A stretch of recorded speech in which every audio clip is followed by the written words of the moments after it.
ತಾಯಿಯನ್ನೇ ಕೊಂದ ಪಾಪಿ ಮಗಳು ಕತ್ತು ಸೀಳಿದ ಪ್ರಕರಣಕ್ಕೆ ಬಿಗ್ ಟ್ವಿಸ್ಟ್. ವಿಡಿಯೋ ಸಮೇತ ಇಂಚಿಂಚು ಮಾಹಿತಿ ಸಿಕ್ಕಿದೆ ನ್ಯೂಸ್ 18 ಕನ್ನಡಕ್ಕೆ. ಮಗಳಿಂದ ತಾಯಿ ಕೊಲೆ ಕೇಸ್ಗೆ ಸ್ಫೋಟಕ ಟ್ವಿಸ್ಟ್ ಈಗ ಸಿಗ್ತಾ ಇರುವಂತದ್ದು. ಪ್ರಿಯಕರನೊಂದಿಗೆ ಸೇರಿ ತಾಯಿ ಕೊಲೆಗೆ ಸ್ಕೆಚ್ ಅನ್ನ ಹಾಕಿದ್ಲ ಅನ್ನುವ ಪ್ರಶ್ನೆ ಈಗ ಎದ್ದಿದೆ. ಯಾವ ಕಾರಣಕ್ಕೆ ಈ ಪ್ರಶ್ನೆ ಎದ್ದೇಳ್ತಾ ಇದೆ ಅಂದ್ರೆ, ಕೊಲೆ ಬಳಿಕ ಅಮೃತ ಎಸ್ಕೇಪ್ ಆಗ್ತಾ ಇರುವಂತ ದೃಶ್ಯ ಸೆರೆಯಾಗಿರುವಂತದ್ದು.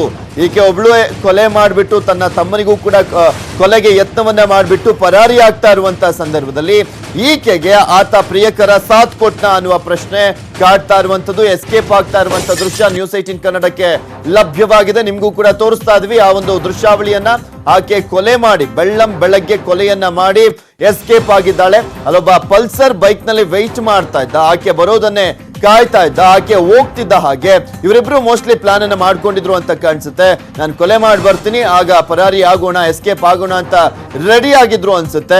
ಯಾವಾಗ ಈಕೆ ಹೊರಗೆ ಬರ್ತಾಳೆ, ಆತ ಬೈಕ್ ಸ್ಟಾರ್ಟ್ ಮಾಡ್ಕೊಂಡು ಈಕೆಯನ್ನ ಕರ್ಕೊಂಡು ತೆರಳಿದ್ದಾನೆ.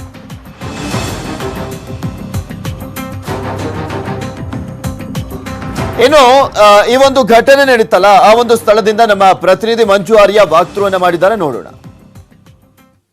ಸಾಫ್ಟ್ವೇರ್ ಇಂಜಿನಿಯರ್ ಒಬ್ಬಾಕೆ 15 ಲಕ್ಷ ಸಾಲ ಮಾಡಿ ಸಾಲಗಾರರು ಮನೆ ಹತ್ರ ಬರ್ತಾರೆ ಅನ್ನುವಂಥ ಒಂದೇ ಒಂದು ಕಾರಣಕ್ಕೆ ತಾಯಿಯನ್ನೇ ಬರ್ಬರವಾಗಿ ಕೊಲೆ ಮಾಡಿರುವಂತಹ ಘಟನೆ KR-ಪುರಂ ಠಾಣಾ ವ್ಯಾಪ್ತಿಯ ಅಕ್ಷಯ್ ನಗರದಲ್ಲಿ ನಡೆದಿದೆ. ನೀವೊಂದು ದೃಶ್ಯಾವಳಿಯನ್ನು ನೋಡ್ತಾ ಇರಬಹುದು. ಇದು ಅಕ್ಷಯ್ ನಗರದಲ್ಲಿರುವಂತಹ ನಿರ್ಮಲಾ ಎಂಬುವರ ಮನೆ. ನಿರ್ಮಲಾ ಎಂಬುವರ ಪುತ್ರಿ ಅಮೃತ ಮಾರತಳಿಯ ಸಾಫ್ಟ್ವೇರ್ ಕಂಪ್ನಿಯಲ್ಲಿ ಕೆಲಸ ಮಾಡ್ತಿದ್ರು.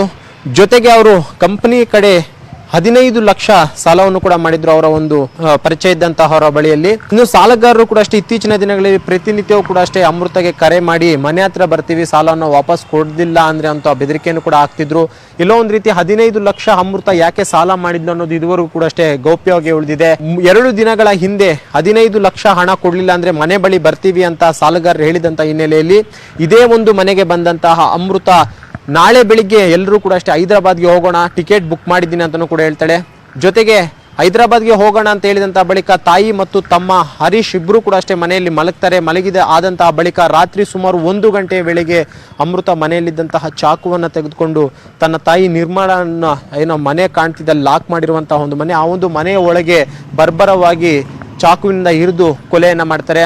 ಇನ್ನು ಆಕೆ ಕೊಲೆ ಮಾಡ್ತಿರುವಂತಹ ಸಂದರ್ಭದಲ್ಲಿ ಕಿರ್ಚಾಟವನ್ನು ಕೇಳಿದಂತಹ ನಿರ್ಮಲ ಅವರ ಪುತ್ರ ಹರೀಶ್ ಕೂಡ ಅಷ್ಟೇ ಇನ್ನು ಬಂದು ಅದನ್ನು ತಡೆಯೋಕೆ ಪ್ರಯತ್ನ ಮಾಡ್ತಾರೆ. ಆ ಒಂದು ಸಂದರ್ಭದಲ್ಲಿ ಹರೀಶ್ ಮೇಲೆಯೂ ಕೂಡ ಅಷ್ಟೇ ಆ ಒಂದು ಅಮೃತ ಮಾರಣಾಂತಿಕವಾಗಿ ಹಲ್ಲೆಯನ್ನು ನಡೆಸ್ತಾರೆ. ಇದಾದಂತಹ ಬಳಿಕ ಹರೀಶ್ ಯಾಕೆ ನಿಮ್ಮ ತಾಯಿಯನ್ನ ಕೊಲೆ ಮಾಡ್ತಿದ್ದೀರಾ ಅನ್ನುವಂಥದ್ದನ್ನು ಕೇಳಿದಂತಹ ವೇಳೆಯಲ್ಲಿ ನಾನು 15 ಲಕ್ಷ ಹಣವನ್ನು ಸಾಲವನ್ನಾಗಿ ಮಾಡಿದ್ದೀನಿ, ಆ ಒಂದು ಸಾಲಗಾರರು ಕೂಡ ಅಷ್ಟೇ ನಿಮ್ಮ ಮನೆ ಬಳಿ ಬಂದು ಗಲಾಟೆಯನ್ನು ಮಾಡ್ತೀನಿ ಅನ್ನೋ ಒಂದು ಕಾರಣಕ್ಕೆ ನಾನು ಸಾಲಗಾರರನ್ನು ತಪ್ಪಿಸ್ಕೊಳ್ಳೋಕ್ಕಾಗಲ್ಲ, ಜೊತೆಗೆ ಮಾನ ಮರ್ಯಾದೆ ಕೂಡ ಹೋಗುತ್ತೆ ಅನ್ನುವಂಥ ನಿಟ್ಟಿನಲ್ಲಿ ನಾನು ತಾಯಿಯನ್ನ ಕೊಲೆ ಮಾಡ್ತಾ ಇದ್ದೀನಿ ಅನ್ನುವಂಥ ಮಾತನ್ನು ಹೇಳಿದ್ದಾರೆ. ಸದ್ಯಕ್ಕೀಗ ಅಮೃತ ಕೂಡ ಘಟನೆ ಬಳಿಕ ಅವರು ನಾಪತ್ತೆಯಾಗಿದ್ದಾರೆ. ಜೊತೆಗೆ KR-ಪುರಂ ಪೊಲೀಸರು ಕೂಡ ಅಮೃತಗೋಸ್ಕರ ತೀವ್ರ ಹುಡುಕಾಟವನ್ನು ಮಾಡ್ತಿದ್ದಾರೆ. ಇದುವರೆಗೂ ಕೂಡ ಅಷ್ಟೇ ಅಮೃತ ಯಾಕೆ 15 ಲಕ್ಷ ಹಣವನ್ನ ಸಾಲವನ್ನ ಮಾಡಿದ್ರು, ಯಾರ ಬಳಿ ಸಾಲ ಮಾಡಿದ್ರು ಅನ್ನೋದ್ರ ಬಗ್ಗೆ ಇನ್ನು ಯಾವುದೇ ರೀತಿಯ ಖಚಿತ ಮಾಹಿತಿ ಕೂಡ ಸದ್ಯಕ್ಕೆ ಪೊಲೀಸರಿಗಿಲ್ಲ. ಸದ್ಯ KR-ಪುರಂ ಪೊಲೀಸರು ಕೂಡ ಅಷ್ಟೇ ಅಮೃತಗಾಗಿ ತೀವ್ರ ಹುಡುಕಾಟವನ್ನು ಕೂಡ ನಡೆಸಿದ್ದಾರೆ. ಕ್ಯಾಮರಾ ಪರ್ಸನ್ ಶಿವಪ್ಪ ಜೊತೆ ಮಂಜುನಾಥ್, ನ್ಯೂಸ್ 18 ಕನ್ನಡ, ಬೆಂಗಳೂರು.